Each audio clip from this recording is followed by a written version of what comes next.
Ora, seja bem-vindo ao Think Tank desta semana. O Think Tank, como sabem, é um programa semanal aqui no canal Acordo do Dinheiro para você perceber aquilo que é a análise que o Joaquim e o Jorge fazem da atualidade económica e política. Como sabe também, o programa vai habitualmente para o ar à terça-feira, só que ontem, por impossibilidade, não foi possível emitir o programa, mas aqui estamos hoje porque não queremos que você deixe de ter a análise destes dois autênticos gurus daquilo que é política e economia portuguesas. Ora, antes de irmos ao programa de hoje, quero só lembrar que este canal tem uma parceria com a Prozis e este programa ainda tem ajuda à produção do grupo Sendis Alidata. Agora sim, vamos ao programa de hoje. E o que é que temos no menu para si? Olha, eu não consigo dizer isto de cor. Aqui vai. De onde é que vem a obsessão do PS com as contas certas? Primeiro ponto. Segundo, os equilíbrios macroeconómicos nos países e o papel do BCE. Já agora, ponto seguinte, qual é a razão por que a morte de um português, à espera do INEM, é tratado como uma falha de serviços e não como um ataque ao SNS? Lembra-se? Lembra-se quando isto acontecia? Último ponto, as declarações de António José Seguro. Joaquim Guiar, como sempre, tem a primazia. De onde é que vem a obsessão do PS com as contas certas? É a obsessão do pecador. Do pecador? Sim, todos os pecadores têm uma obsessão que é não voltar ao pecado, não é? Já pediram desculpa imensas vezes, mas sabem interiormente Sim. que a sua tendência natural é para o pecado e, portanto, precisam de transformar esse desejo, essa vontade no seu contrário, portanto, numa obsessão, para se conseguirem equilibrar. Mas tem também um outro efeito, é que a maneira que têm de controlar as expectativas dos partidos à sua esquerda e das bases sociais desses respectivos partidos é invocarem a necessidade de cumprir as regras, designadamente as regras europeias, para continuar a termos acesso aos recursos europeus. E, portanto, utilizam as contas certas como um modo de colocar a Saime no focinho do cão. E, portanto, antes que o cão comece a ladrar, não pode porque está assaimado. Ora, é isso que cria um paradoxo, que é o PS, é um PSD de esquerda. Porque, no fundo, aquilo que o PSD tenta fazer quando precisa de resolver as contas erradas que vêm de um governo socialista, da intervenção do Fundo Monetário Internacional ou da intervenção da Troika, quando o PSD precisa de invocar as contas certas para controlar as contas erradas, faz aquilo exatamente igual ao que o PS agora também faz. E é por isso que parecem iguais, parecem duas fações do mesmo partido. Não, não são duas fações do mesmo partido, são pecados diferentes, porque o pecado do PS é para distribuir, o pecado do PSD é para tentar reconstituir bases de capital que, entretanto, foram destruídas justamente pelas contas erradas.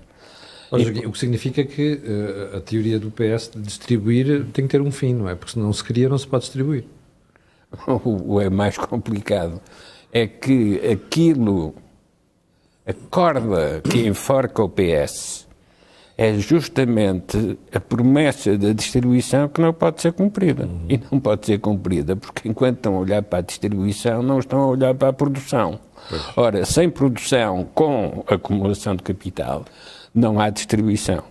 Quando o PSD procura promover a acumulação de capital, normalmente com efeitos desastrosos, o que acontece é que não chega a acumular capital, mas vai acumular dívida, que é o resultado das más decisões, com a intenção de promover o aumento de capital. De facto, o que cria é a destruição, e mais especificamente a destruição do sistema bancário interno.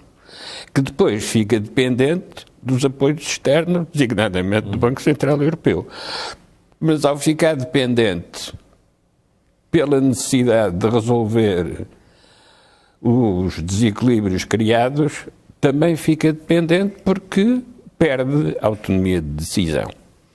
E mesmo quando participa em reuniões internacionais, não participa de pleno direito porque está vulnerável com aquilo que os outros parceiros à volta da mesa sabem sobre os seus desequilíbrios nas contas públicas. Já volto assim para os temas seguintes. Jorge, qual é o teu ponto da situação em matéria de contas certas? Eu julgo que vale a pena nós debatermos este tema das contas certas, porque, e olhando numa perspectiva longa, olhando para Sócrates, Passos Coelho e António Costa, o que é que mudou no PS para o PS ter escolhido o tema central da sua governação, as contas certas? Primeiro, ao dizer que as contas agora estão certas, significa que elas estavam erradas. Ou seja, o PS tem que reconhecer que, a partir do momento em que fala em contas certas, tem que, ao mesmo tempo, falar que havia contas erradas. E as contas erradas foi a que nos levou à chegada da Troika, que depois foi acertada pelo PSD e transportou, no fundo, esse legado para o PS. O que é que o PS fez com as contas certas? Isto é que eu acho que é importante. Ou o que é que está a fazer ao país com as contas certas? O PSD, quando decidiu que as contas tinham que ser certas, /austeridade, estava, na prática, a corrigir a trajetória da dívida, da despesa que tinha sido introduzida no país e do déficit externo. E, portanto, o que disse foi, nós agora vamos ter que travar a fundo para que isto volte aos eixos. Mas com um sentido de libertação da sociedade. Ora, o que os portugueses não estão a perceber, na minha opinião, é que as contas certas do PS são para o país ficar com elas muito certas, mas totalmente dependente do Estado. Pois. E, portanto, são duas perspectivas completamente diferentes. É muito importante essa dissociação que tu estabeleceste. Porque o que é que está a acontecer? Quando eles estão a fazer as contas certas, a pergunta que eu fiz a mim mesmo foi: então, mas se são as contas certas, vai ser-me indiferente, ou para qualquer cidadão, a votar num partido ou noutro. Não é verdade. E não é verdade. Porque eu, quando voto no PS, posso estar a votar em contas certas, mas estou a votar em mais Estado e a mais dependência do Estado. E mais impostos. Mas aí temos que depois tirar outra ilação. Então, porquê é que o PS quer esta dependência do Estado? Porque o PS está a viver num período em que tem que satisfazer uma clientela. Essa clientela foi a clientela que originou as contas erradas e que está agora outra vez a aparecer com novos formatos. Basta perceber a estrutura do governo dos ministros que nós temos. António Costa, no fundo, está a mimetizar José Sócrates, porque vai buscar todos os seus ministros, fecha-se sobre si mesmo e, portanto, o que está a fazer é: agora vamos fazer aquilo que José Sócrates fez, mas as contas têm que estar certas. Mas só é possível no PS estas contas certas existirem porque existe uma nova filosofia dentro do BCE. E isso faz uma diferença brutal. Portanto, eu julgo que há aqui uma perspectiva que devemos introduzir no debate político, que é: as contas certas não servem neste momento ao país. Não servem. Jorge, quem estiver a ouvir vai dizer assim: bom, mas Jorge Marrão converteu-se ao socialismo? Não servem ao país. Porquê? Porque na origem tem o pecado do que o Joaquim refere. O pecado destas contas certas é a concentração do poder, é a fidelização de clientelas e é calar a esquerda. Porque a esquerda, vamos lá ver, o PSD, diria, o PSD mais social-democrata à esquerda, está mais ou menos parado, porque não sabe o que é que há de dizer. Já que as contas estão certas e está a ser distribuído, o que é que a gente tem de novo para dizer? a esquerda está sossegada porque é mais Estado. Só vai discutir é a forma como é feito o método de distribuição. Só vai discutir isso. Se é mais para a esquerda, mais para funcionários, menos para funcionários da saúde, mais para a educação. É só para os pensionistas, é só isso que vai discutir. O PS não. O PS faz esta estratégia porque é uma estratégia política de poder. Não é uma estratégia de desígnio coletivo e nacional. É uma estratégia para recuperar aquilo que foi sempre e que o Joaquim insiste muito aqui no think tank como partido de charneira. E a pergunta que eu tenho feito, depois do Joaquim tantas vezes insistir com o partido de charneira, é como é que um partido de charneira sobrevive às intempéries do mundo? É criando novas âncoras. E o PS percebeu que a âncora que o vai manter no poder é dizer que as contas estão certas. Ora, é isto que nós temos que nos revoltar. Estas contas certas não servem para nada. Para que o país cresça, para que o país enriqueça. E por isso é que nós vamos assistir a mais tributação, à perda de poder de compra, todos a perderem e o PS a dizer, meus senhores, nós estamos a fazer o que os credores nos disseram.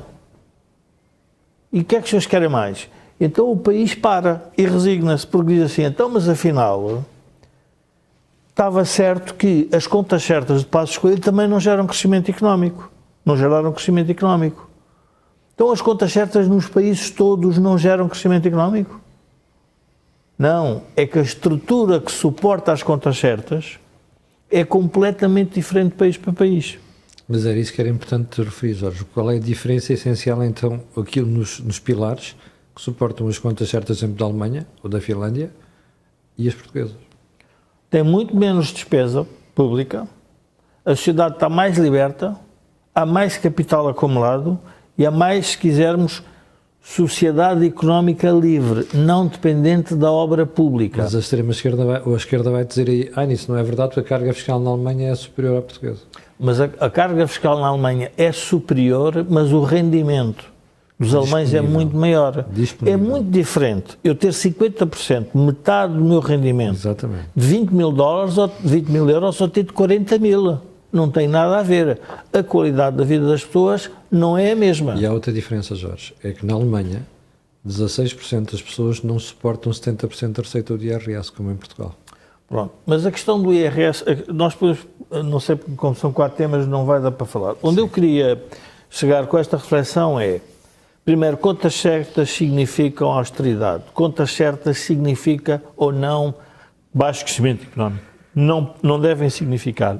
Mas neste momento, as contas certas que estão criadas dentro da narrativa do PS é única e exclusivamente uma bandeira para acenar ao exterior, para calar a esquerda, para silenciar os moderados do PSD mais à esquerda, é o que está a fazer, e por isso, eu tenho estado aqui a pensar, por isso o próprio Presidente da República, que tem pavor de estar associado a uma outra intervenção externa, na minha opinião, também está a tornar-se condescendente por causa disso. Ou seja, estas contas certas obrigam o país a resignar-se.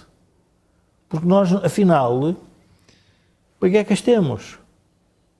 Está certo. Então, se está certo, o que é que vamos mudar? Ora, é esta denúncia que o PSD tem que começar a fazer. E a direita tem que começar a fazer. E os moderados do PS têm que começar a fazer. Porque manter a este ritmo estas contas, associamos a outra coisa. Com a inflação, a dívida pública vai baixar em relação ao PIB. Uhum. Mas já nos vieram dizer que nós em 2030, acho que é 2030, 2035, ainda temos 95% de dívida sobre o PIB. Portanto, nós temos mais nessa altura, eu e o Joaquim já estaremos muito mais velhos, não é? Ainda bem, e tu também. Quer dizer que chegamos lá? Mas continuamos vulneráveis, porque com qualquer variação de taxa de juros vamos perder rendimento. Sim. E, portanto, o que é que o PS vai fazer? Na minha opinião, vai quebrar, sem margem para dúvidas, Eu estava a ouvir hoje de manhã e fiquei a pensar, o PS vai quebrar sem margem para dúvidas o contrato geracional das pensões. Não tenho dúvida nenhuma. Não tem alternativa nenhuma. Não tenho dúvida nenhuma. Está a mentir ao país. Pronto. E já quebrou o contrato de prestação de serviços do Estado Social. Do SNS, por exemplo. Do SNS. Ou seja, o PS vai quebrando contrato a contrato, vai contando histórias, mas não vai conseguir resolver o problema. E porquê é que não vai resolver o problema? Porque ele próprio está... Como é que dizer? É que o Partido de Charneira tem uma característica tramada. Ficam com o poder e como absorvem tudo o que está à volta, também não sai ali nada. Ficam presos dentro da sua própria armadilha. Ficam presos dentro de uma armadilha, já não conseguem anular a roda. É a rotunda de Joaquim. É a rotunda. É a rotunda de Joaquim. Desculpe, falei demais. Deixa-me acrescentar um argumento histórico. Sim. Porque, como já temos mais idade, já passamos por coisas semelhantes ao que está a acontecer agora. Porquê é que nós éramos contra as contas certas do Salazar? Ainda bem que falam assim. Porque isso impedia o desenvolvimento. Exatamente. Estava de tal modo apertado... Sim. Pode ter servido numa primeira fase, não servia na segunda fase do E por isso é que o salazarismo estava condenado, infelizmente para nós, por causa das guerras coloniais e, portanto, escondeu-se que também estava condenado porque não permitia o desenvolvimento do país. Ó Joaquim, mas agora deixa-me só fazer o salto para a atualidade. Não é muito diferente como gerimos as finanças públicas hoje em dia, infelizmente. Porque o Salazar também era um protagonista de charneira. Ah, pois, está bem. Percebe-se. Assim percebe-se. Equilibrava tudo. Equilibrava a maçonaria com a Santa Sé. Era-se, por natureza, equilibrista. Ora, quando nós queremos criticar o PS... não podemos esquecer que estamos a criticar pelas mesmas razões e pelos mesmos motivos que criticávamos o salazarismo. Exatamente igual, estou de acordo. E esse é que é o... Curioso que nunca vi essa análise feita em Portugal. Vocês dois estão a fazer hoje. Não, Camilo, quando eu há muitos anos escrevi A Ilusão do Poder, era justamente para explicar isso. Para que é que serve conquistar o poder se a seguir o que se vai fazer é os mesmos erros que os anteriores faziam? Pois. Porque não chegamos a criticar o que era a essência desses erros. Então, o que é a essência desses erros? O provincianismo, isto é, a sociedade virada para dentro e para os seus equilíbrios, esquecendo que um país tão pequeno como Portugal só pôde sobreviver porque teve os descobrimentos, isto é, porque se exteriorizou. Porque se tivesse virado para dentro, vivia do wolframio e mais nada. Exato. E agora vive dos fundos europeus. Não, dos fundos europeus e do novo wolframio. As terras, como é que é aquilo do lítio? É o lítio. O lítio, exatamente.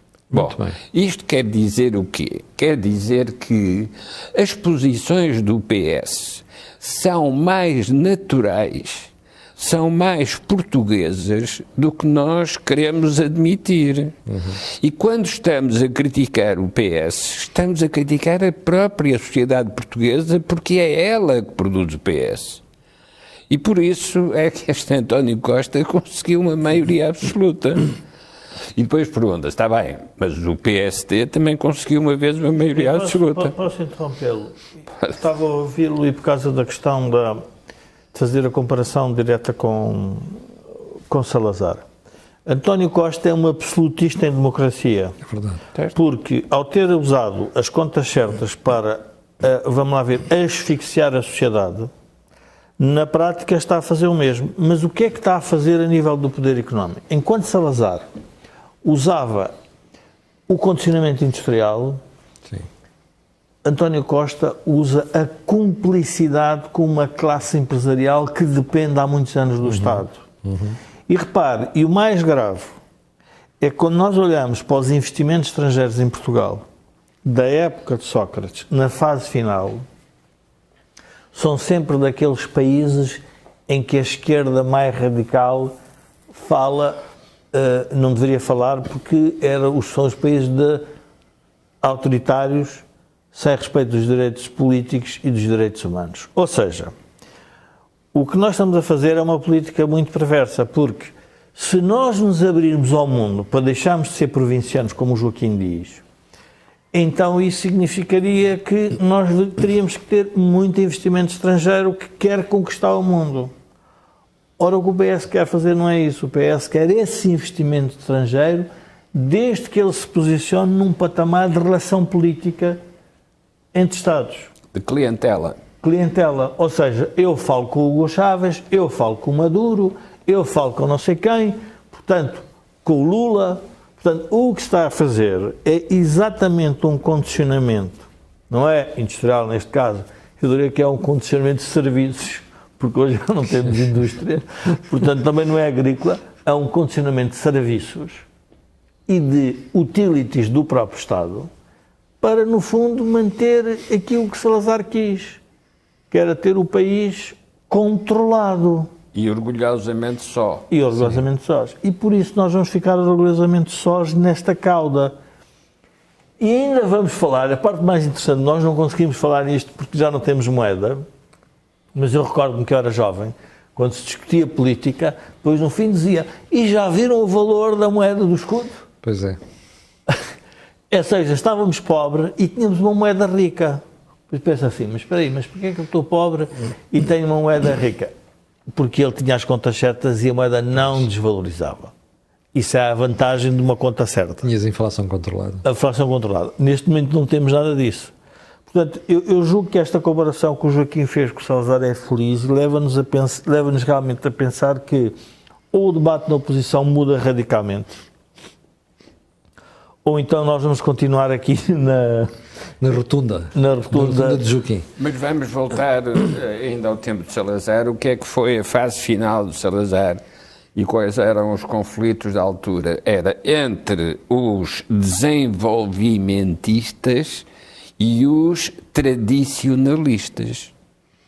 Ora, nós temos que voltar a esse mesmo conflito de orientações. Os que querem a reprodução e os que querem a transformação. Uhum. Quem quiser a reprodução fica condenado a um cemitério.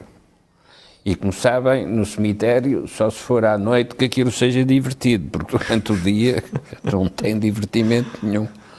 À noite talvez seja, mas diz o Papa, não há vida. São os fantasmas, não é? Bom, este contraste é ainda mais importante porque a Europa não envelheceu como Portugal está a envelhecer. Uhum. E, portanto, a Europa ainda tem algum dinamismo. Sim, nós somos dos 5 países mais envelhecidos do mundo neste momento. Mas ainda tem algum dinamismo, o que significa que o limão ainda tem sumo. E isso era uma frase típica do Dr. Mário Soares, quando dizia, numa reunião em que as coisas não estavam a correr bem, espreme-se o limão, não sai nada. Não é? Bom, ora, quando nós olhamos para o Dr. Soares, nós temos de perguntar o que é que fez o seu prestígio e o seu contraste em relação ao Salazar. Não era contraste nenhum. E não rompo as regras da confidência se disser que muitas das conversas que eu tive com o Mário Soares era comparar o que faria o Salazar na situação que estávamos a viver e o que é que nós devíamos fazer. E ele não se incomodava com isso? Não, ele próprio tinha a necessidade de pensar nesses termos, porque, vamos lá ver, nós podemos rejeitar um protagonista como o António Oliveira Salazar. Agora, não podemos rejeitar é que esteve à frente do país durante 48 anos. Uhum. Portanto, alguma coisa tinha para permitir essa compatibilidade E não me digam que era o controle das Forças Armadas e o controle da Polícia Política. Não. Tinha mais ligações à tradição portuguesa do que essas que estão relacionadas com o autoritarismo e o exercício do poder policial. Ora, interpretar como é que Salazar funcionava era importante para perceber como é que a democracia podia funcionar. Sem poder recorrer ao autoritarismo, mas continuando a utilizar as propriedades da linha de charneira, da linha de equilíbrio. Isso continua a ser a questão central hoje. A questão central hoje não é se volta ao salazarismo ou se não volta. A questão central hoje é como é que se moderniza o país ou, não modernizando, como é que se mantém a liberdade e a democracia. Porque se não moderniza, então tem que ter regime autoritário. E, portanto, este volta a ser o dilema para a questão dos equilíbrios macroeconómicos e o papel do BCE. É aí que eu ia chegar. Jorge, tu escolheste a parte do BCE e os equilíbrios macroeconómicos dos países. Porquê? Eu escolhi isso porque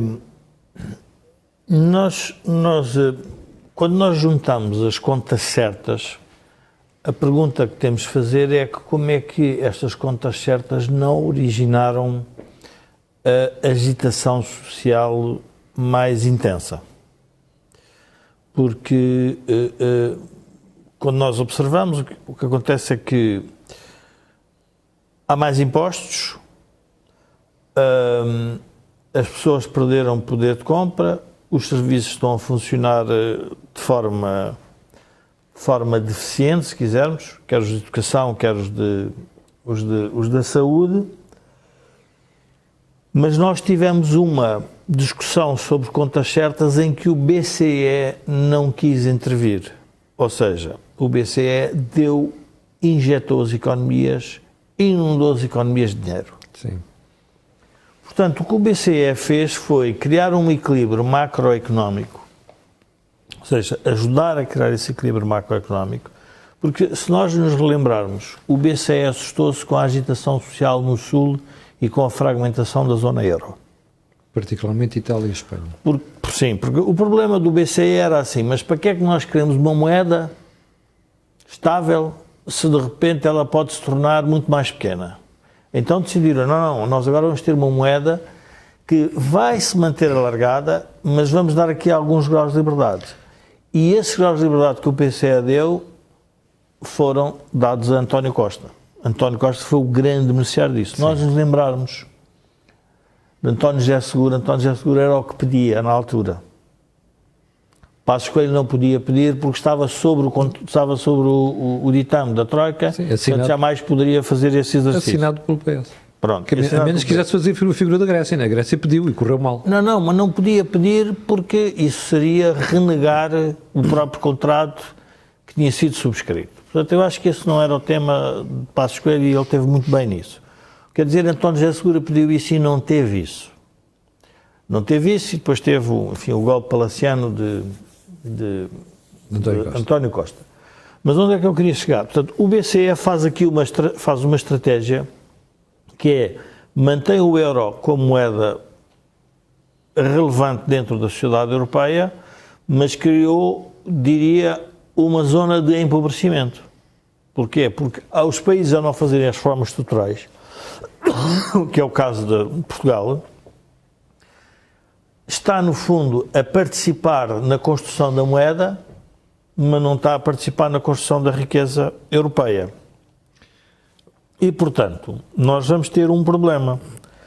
E é isso que eu queria tentar explicar às pessoas. Nós vamos ter um equilíbrio macroeconómico. Mas não vamos ter riqueza.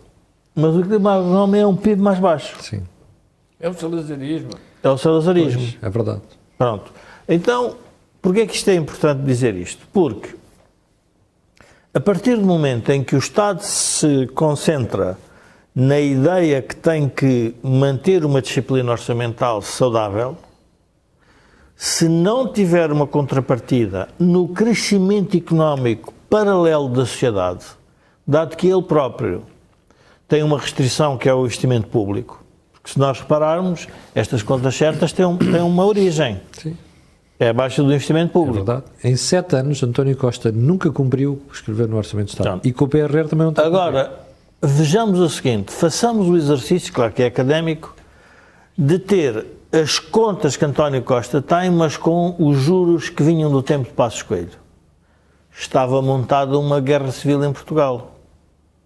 Porque ou baixávamos drasticamente a outra despesa, ou subíamos brutalmente os impostos. E, portanto, estes dois efeitos, juros baixos e baixa de investimento público, levaram à sobrevivência do PS e esta ideia que as contas certas, afinal, até é uma coisa boa para a sociedade portuguesa. E não é, porque ela não permite a tal reforma. Portanto, o equilíbrio macroeconómico que se está a conseguir é um equilíbrio macroeconómico, diria, perverso. Porque ao não estimular a mudança nas reformas estruturais, e eu julgo, eu fascina-me ver os economistas, enfim, não posso generalizar, mas vendidos ao poder quando fazem observações. Nós nunca cumprimos, estava a ler um artigo da Sónia Lourenço no Expresso, nós nunca cumprimos, em 30 e tal anos, as regras orçamentais. E temos economistas portugueses que ainda se têm um desplante de vir dizer que as fórmulas que a Europa quer trazer para controlar as contas públicas estão erradas. Sim. Portanto, o que é que querem? Querem criar graus de liberdade. Sim. Só para se manterem no poder. Nada tem a ver com a resolução do problema concreto. Para fazerem disparates? Para fazerem disparates. E porquê é que o BCE está aí para a despesa? Porquê é que o BCE está para a despesa ligado ao crescimento económico? Porque o BCE já percebeu que, espera lá aí uma coisa, mas isto bate certo, mas temos aqui um pequeno problema. Eles continuam a tributar a sociedade para fazer aquela despesa, mas se não tiver crescimento económico no potencial, então nós nunca mais temos crescimento na zona euro. Portanto, eu julgo que há aqui uma... Mas, Jorge, aqui não há, isto não é um contrassenso, porque quando o BCE... não, mas a justificação técnica dos economistas é que é muito difícil calcular o PIB potencial. E quando... Mas a parte fantástica disto, a memória é uma coisa que realmente nós nunca podemos perder. Eu ainda me lembro das discussões no tempo do Passos, que o Passos estava a destruir o PIB potencial. Sim. Porque estava tudo descapitalizado. Então, mas agora os economistas, aqueles que falavam no PIB potencial... Agora, vêm dizer que o PIB potencial não se consegue calcular. Quer dizer, vamos lá ver, o que é difícil desonestidade intelectual e que é difícil de calcular. Já agora, para as pessoas perceberem também que estamos aqui a falar de PIB potencial, que é aquilo que é a capacidade de colocarmos o crescimento de riqueza utilizando todos os recursos que a economia tem e de forma eficiente. Sim, no fundo temos 5 milhões de empregados. Se tivermos 2 milhões de desempregados, o nosso PIB potencial é aquele que 5 milhões de pessoas poderiam produzir. Exatamente. Pronto, uma coisa... Está explicado, é simples. É uma coisa simples. Para os leigos entenderem. Portanto, PIB potencial é isto. É difícil de calcular, por diversas horas de razão. Bom, mas tudo bem. Onde é que eu queria chegar? Então, há um novo desafio para o Partido de Charneira. É que as clientelas só podem ser servidas se o PIB potencial crescer. Mas o PIB potencial crescer é mais pessoas... Que não temos. E mais capital. Exatamente. Pronto. Então nós vamos assistir... Temos que atrair de fora. Pronto. Então nós podemos vir a assistir uma coisa que é outra vez perversa, é que o capital que vai chegar a Portugal é o capital pouco recomendável. E de amigos de países pouco recomendáveis. Que para os portugueses, obviamente, nós não dizemos, vamos lá ver, eu diria que o capital não temos de olhar para a cor do dinheiro, mas... Não, exatamente. Não há cor do dinheiro e tudo o que vier até é bom. Pois. Parece bom. A prazo pode ser um problema. Como já tivemos o problema no passado recente. Já tivemos um problema no passado recente. Portanto, porque é que eu queria falar na questão dos equilíbrios económicos e ligar às contas certas? Porque quando eu junto as duas coisas... O que eu começo a perceber é que, afinal, nós vamos ter aqui um desafio muito mais complexo. Porquê? Porque O BCE, neste momento, está a travar a fundo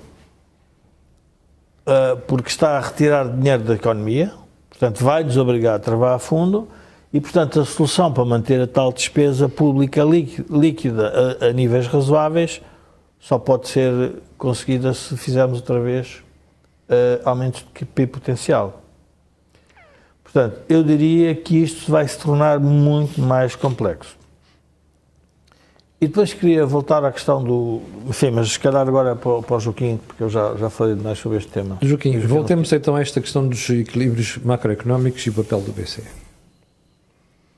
E o papel da charneira, porque estão ligados. Sim.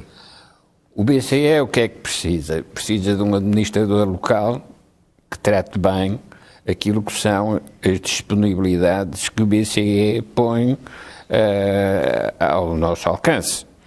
E, portanto, é preciso que haja administradores sérios da quinta para que se possa continuar a viver habitualmente. Perceber se eu ouvi bem. O Joaquim disse administradores sérios. Para a quinta. Pronto, está bem. Não é? Era uma dúvida. Não é só certos, é sérios e certos. Eu estou a dizer, a minha dúvida era sobre o sério. Mas... Não, tem que ser sério, porque senão rouba, não é? Bom, e isso era uma das preocupações de Salazar, não é? Bom, ora, estas regras de comportamento do Banco Central Europeu são também as regras que justificam a continuação do tal poder central que, digamos, equilibra os extremos, quer à esquerda, quer à direita. Ora, era isso que, para o Salgado Zenha, que era o proponente da teoria da charneira, mas também foi para o Afonso Costa, no tempo do Partido Democrático da Primeira República, quando dizia ninguém pode governar contra o PS e só se pode governar com o PS, era esta propriedade da charneira que o Partido Socialista utilizava para se afirmar eleitoralmente. Até que o PSD, que não estava longe desta mesma orientação, consegue ser o perturbador de que falava o Fernando Pessoa quando dizia que Portugal precisa de um perturbador. O perturbador era o Sá Carneiro. O Sá Carneiro que era perturbador porquê?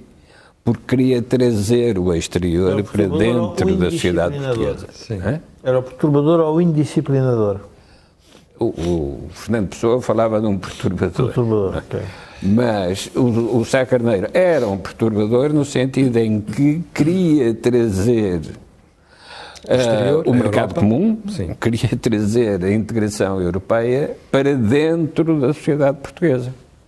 E por isso é que fez as deslocações ao exterior para tentar atrair interesses europeus que quisessem proteger a entrada de Portugal no mercado comum.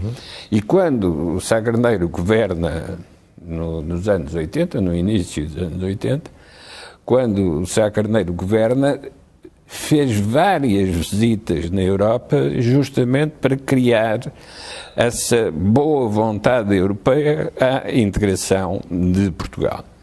Quando a seguir Mário Soares é o que assina o Tratado de Adesão, de facto já está a utilizar o trabalho inicial do Sá Carneiro, mas com a vantagem de levar o PSD debaixo da asa do PS.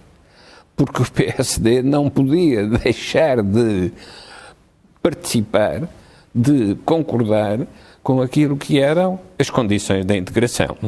E, portanto, isso reforçou o eixo central, que deixou de ser um sítio de piruetas e passou a ser um sítio de dança organizada.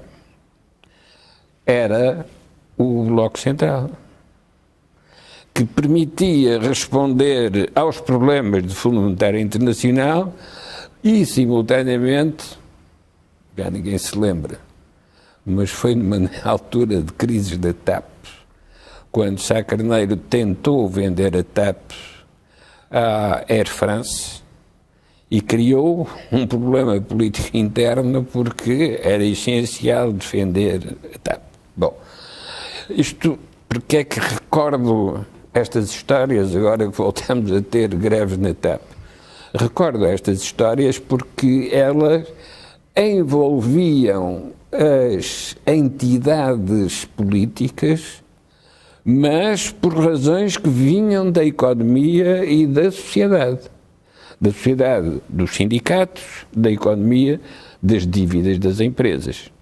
E, portanto, o facto disto se repetir, apesar de mudarem as circunstâncias, mostra que há constantes suficientemente fortes na sociedade portuguesa para que se repitam os episódios do salazarismo e os episódios da distribuição sindical. Voltamos aos mesmos problemas como se já não os tivéssemos vivido e como se as soluções que foram encontradas para as crises anteriores não pudessem ser estudadas para evitar a sua repetição nas crises seguintes. Porquê é que isto repete? Porque a sociedade não se transforma. Porque a sociedade se reproduz. E, portanto, reproduz os mesmos sintomas das mesmas doenças. Pode o PSD reconhecer esta repetição? É difícil, porque não há hoje uma geração no PSD que tenha vivido na decadência do regime autoritário e se afirme como e não foram treinados partido democrático. E não foram treinados a ouvir. Foram treinados a ter certeza. Exato. Para as televisões. Mas, nessa passagem de quem conheceu o regime anterior e podia evitar a repetição dos seus erros, foi condicionada por uma perspectiva diferente na base do Partido Socialista, que quis utilizar o mecanismo distributivo ignorando o mecanismo de acumulação de capital. E por isso é que hoje nós não temos crescimento potencial. Porque como não tivemos acumulação de capital, mas tivemos políticas distributivas, agora não podemos continuar a financiar as políticas distributivas e não temos porque não podemos perder o controle da dívida. Há um outro tema que vale a pena nós também fazemos o paralelismo. Porquê é que as pessoas do PSD mais à esquerda e com maior pêndulo social estão a cometer um erro a não denunciarem o que se está a passar na sociedade portuguesa? Porque o que estão a fazer, no fundo, no tempo, vamos voltando se calhar ao tempo de Salazar e de Marcelo Caetano. Um espectador perguntava, mas Portugal, como é que foi o crescimento na altura de Salazar? Nós entramos na FD em 60, Marcelo Caetano toma o poder em 68 e 6 anos depois perde o poder. Portanto, nós começamos a crescer com a entrada na EFTA, quando o país abriu realmente, mas também nessa altura, Salazar e Marcelo Caetano, neste caso parece Marcelo Caetano, cria as Casas do Povo. As Casas do Povo, e criou, no fundo, as primeiras, diria, o primeiro Estado social, se assim quisermos, que o país, na altura, poderia ter com a tal política das contas certas. E isto é importante perceber. Eu não quero ser demagogo, mas tem que ser agora um bocado para as pessoas perceberem o grave da situação. Se por cada euro que o PS cortar nas pensões aos atuais pensionistas cortasse o dobro nas pensões dos deputados e dos políticos, se calhar começava a pensar duas vezes. Porque o que nós vamos assistir, Camilo, Isto é que eu acho que é grave, porque a pirâmide, os censos disseram uma coisa, a população vai cair, os reformados vão subir. Então a pergunta é, se nós não crescemos, como é que vamos pagar cada vez mais estes reformados? É essa pergunta que eu ainda no programa da semana passada referi, porque nós fizemos uma entrevista ao professor Jorge Bravo, que ele coloca mesmo essa questão. Para os espectadores que estão em direto neste momento e para aqueles que vão ver, este desafio, que é um desafio geracional que o Jorge está a colocar, resume-se a isto. Em meados da década de 80, havia pouco mais de 2,4 pessoas que contribuíam por cada reformado. Neste momento, há 1,4 pessoas a trabalhar para contribuir para os reformados. E este rácio vai ficar pior, que é o que o Jorge está a dizer. E o que vai acontecer é que vai ser lançada uma campanha demagógica na sociedade portuguesa. Exatamente. Já começou, aliás. Já começou. Que é, nomeámos uma comissão para estudar formas alternativas de financiar a segurança social. Quer dizer, mais impostos. Mais impostos. Então nós temos que pensar como portugueses que se eu tenho uma despesa pública em reformas, toda ela concentrada no Estado, em que as pessoas não participam com as suas decisões individuais para melhorar a sua reforma, ou seja, entregaram tudo ao Estado. Não fazem o seu fundo privado. Estão a perceber qual é o risco que estão a correr. Ora bem.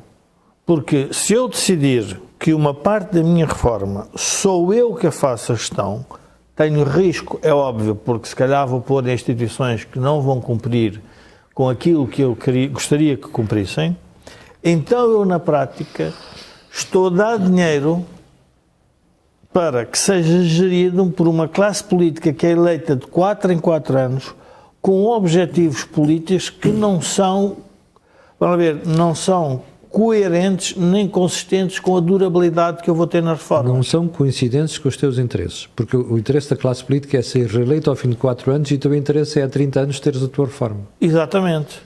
Portanto, nós temos um problema no contrato geracional entre os reformados e os jovens e entre a classe política, os reformados e os jovens. Que, curiosamente, a esquerda acusou o Passo Escolha e a Troika de terem violado e está a fazer exatamente a mesma coisa agora. A esquerda vem sempre com o mesmo argumento. Que o argumento é o seguinte, que eu acho um argumento fantástico. Cuidado, porque se vocês derem reformas aos privados, podem-nas perder porque eles investem mal. E eu pergunto assim, até o Estado português... Que foi à falência 3 vezes. Foi à falência 3 vezes e criou o maior problema. Portanto, no privado ainda podem ter a possibilidade de fazer uma gestão, diria... Jorge, mas agora deixa-me acrescentar outra coisa, porque há 2 semanas publiquei uma entrevista com o Valdemar Duarte, que é o que gera os fundos de pensões da AGEAS, e ele dizia, e está na APFIP, que é a Associação do Setor, e dizia-me que não há uma única falência de fundos de pensões em Portugal. Portanto, é bom que as pessoas também percebam isso. Não, mas Camilo, mas vai haver. Não tem, pode haver um dia. Pode haver. O que eu quero dizer é cuidado, porque não é o facto de haver falências que nos deve levar a não adotar esse modelo. Porque o modelo que nós temos é um modelo em si prisioneiro. Vamos lá ver, nós neste momento, na política portuguesa, na minha opinião, estamos prisioneiros de várias coisas. Estamos prisioneiros das contas certas, estamos prisioneiros de um presidente equilibrista e narcisista. No mínimo. Ainda que, como eu digo, eu acho que ele tem uma grande virtude, várias virtudes. Uma delas é a preocupação com os desfavorecidos e com os desvalidos da vida e também, ao mesmo tempo, a preocupação que ele tem de uma certa estabilidade institucional. Mas estamos prisioneiros deste contrato geracional. E vamos ver. E é o mais grave de todos. É o mais grave e é o que não tem solução fácil. Exatamente. Sem crescimento económico.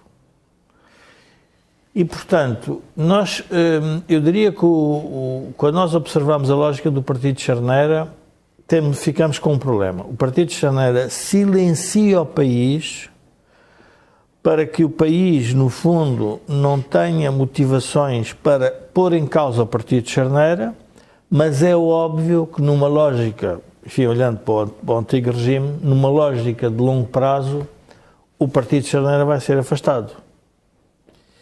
E vai ser afastado porquê? Vai ser afastado porque ele próprio não tem condições para gerar o crescimento. Porque se ele é charneira, isto é mais ou menos como um buraco negro. Enfim, para quem gosta, para quem tem algo interesse por física, É um buraco negro, portanto, toda a luz da sociedade é absorvida por aquelas pessoas. E eu acho que as pessoas têm que começar a perceber-se da gravidade da situação. Eu li um artigo no Expresso do presidente do ISEG, João Duque, que me deixou preocupado. O João Duque é o presidente do ISEG. O ISEG foi a escola que mais ministros das Finanças deu em Portugal. Veio dizer, denunciou publicamente o que é hoje o compadrio na política e o que é o compadrio com o PS. E é um facto. Pronto. Nós temos que começar a pensar que uma pessoa com aquela responsabilidade institucional vir dizer isto, António José Seguro vir dizer que a separação dos poderes está em causa, tem sido beliscado ao longo do tempo, e eu a pergunta que faço a mim mesmo é: e o que é que anda a fazer o professor Marcelo? Sim, e a sociedade que não se sobressaltam. E a sociedade não se sobressalta. E eu digo, a sociedade não se consegue sobressaltar, Camilo. É gravíssimo. A sociedade não consegue. Eu tenho estado a pensar quais são os elementos externos à sociedade portuguesa ou elementos internos que nos poderiam levar a sobressaltar. E neste momento quase não é possível. E mesmo dentro dos militantes do PSD e dos simpatizantes do PSD, da classe política do PSD, há uma espécie de eu diria que há uma espécie de um saudosismo sobre ideias do Bloco Central. De que se há uns amigos do PS, quando o PS está no governo, no capital e na política, também tem que haver. Eu acho que isso não vai funcionar. Isto é a eternização da tal política que vocês chamam de charneira, não é? Porque depois não se cria as reformas para se poder aumentar o PIB potencial. Esse é o problema. Deixem-me pôr aqui uma pequena sugestão terminológica. O Jorge falou há pouco de silenciar o país. E eu lembrei-me de Portugal amordaçado. Sim. Isto é, charneira amordaça o país. Completamente.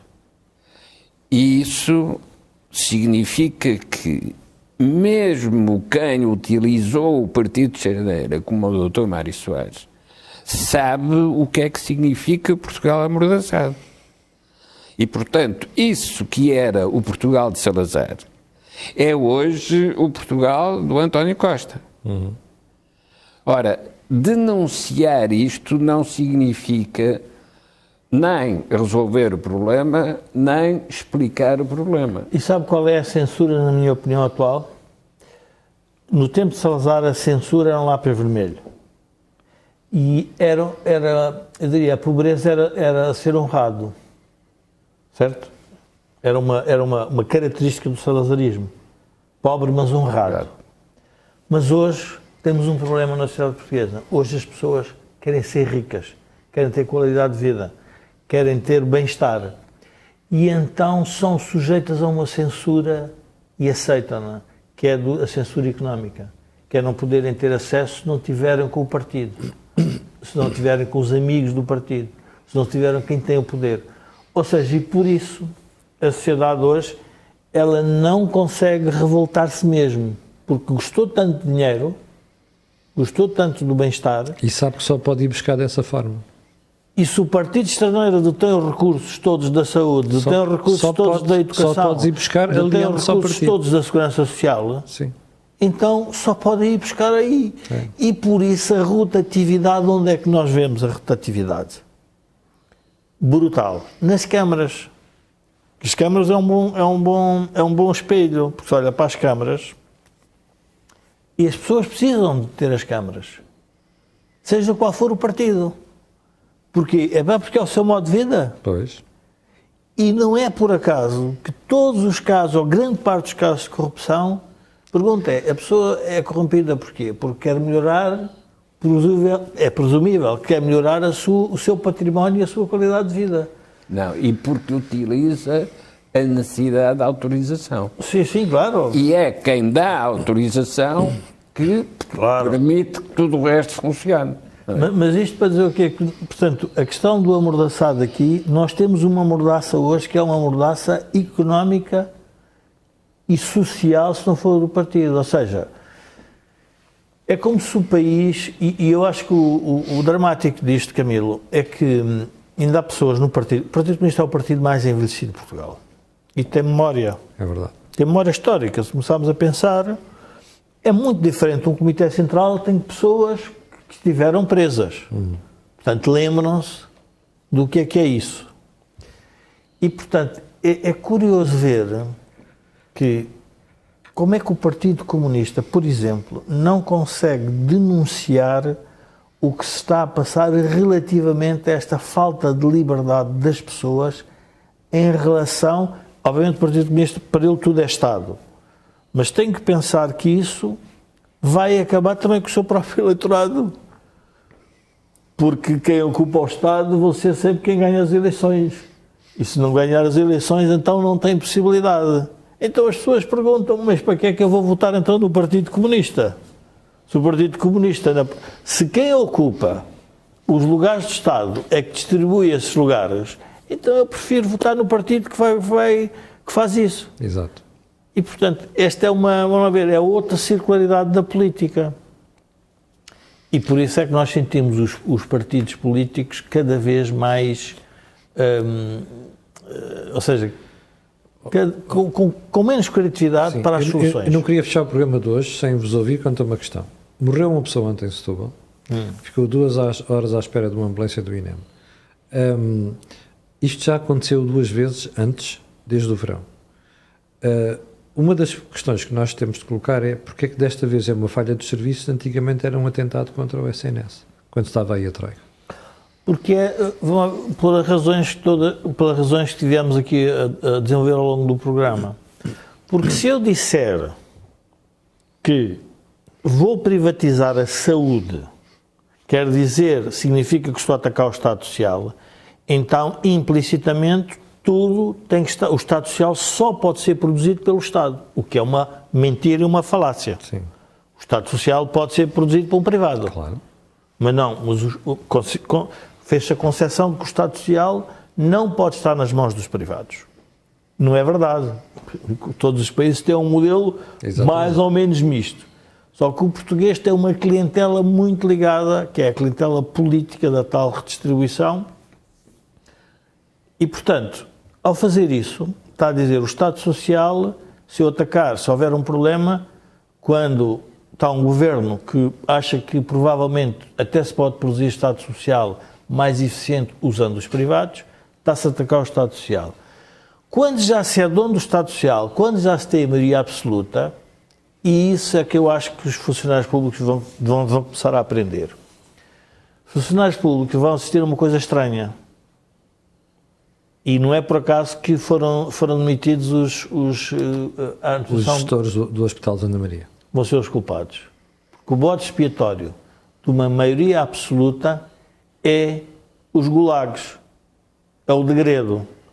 Tu não estás a cumprir com as regras do comunismo. Sim. E, portanto, tu vais para fora. Ou seja, aquele que denunciar uma coisa que está errada, como na essência ele definiu, não, na essência eu estou certo, porque o Estado Social tem que ser produzido pelo Estado e pelos seus governantes. Então, tudo correr mal é a responsabilidade... Vai ser atribuído a eles. Joaquim, já agora, a sua take neste ponto, estamos a menos de 2 minutos de final do programa. Não, é o problema dos traidores aos valores sociais. E, afinal, a vontade de lucro dos privados quando fazem política social não é em nada diferente da ineficiência dos funcionários que utilizam o Estado para deixar morrer aqueles que precisam desses serviços. Ora, não é possível fazer escolhas entre uma coisa e outra, porque fazer essas escolhas significa sempre um longo período de exercício de novas concepções políticas para as poder comparar. Não. O ponto é ao contrário. Vamos fazer essa convergência na origem. E a convergência na origem significava as parcerias público-privadas. Porquê é que as parcerias público-privadas eram importantes? Porque permitiam comparar. Mas é justamente porque permitem comparar que é preciso acabar com elas. Que a esquerda não as quer. E, portanto, isto não é sequer um círculo vicioso. Exatamente. Não vale a pena começar a corrida porque já se sabe como é que vai acabar. Muito bem, chegamos ao final do programa desta semana. Quero só lembrar que este canal tem uma parceria com o Prozis e este programa ainda tem a ajuda da produção do Grupo Sendis Alidata. Quanto a nós, ver-nos na próxima semana, aí sim, à terça-feira, às 18 horas. Para o final fica aquele pedido sempre, que é colocar um gosto e fazer partida nas redes sociais. É escusado dizer porque aquilo que houve aqui não houve mais sítio nenhum. Obrigado, com licença, e até amanhã às 8 da manhã, apesar de ser feriado.